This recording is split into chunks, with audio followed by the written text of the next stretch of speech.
নদীর জল ছিল না, কুল ছিল না, ছিল শুধু ঢেউ। আমার একটা নদী ছিল, জানলো না তো কেউ। গাইস দেখুন, এই যে নদীর করে মানে বড় বোটে করে অনেক মানুষ আসছে। এই যে দেখেন, অনেক মানুষ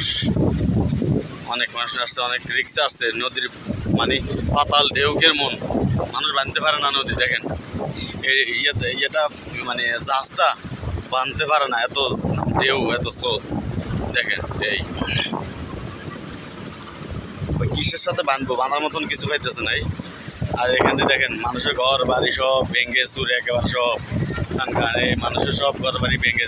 আমি আপনাদেরকে একটু জুম করে দেখাই। দেখেন এই যে মানুষের ঘর বাড়ি, এই যে দেখেন সব ভেঙে একদম শেষ।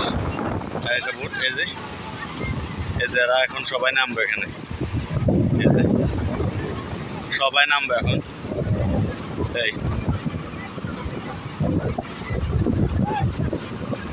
এই যে এখন এরা এখান থেকে নামবে। কতটা রিক্সে নামতেছে দেখেন। পানির ঢেউ কি, পানির স্রোতকে আপনারা দেখেন, নিজ চোখে দেখেন। এই দেখেন কি পরিমাণ স্রোত, কি পরিমাণ ঢেউ। এই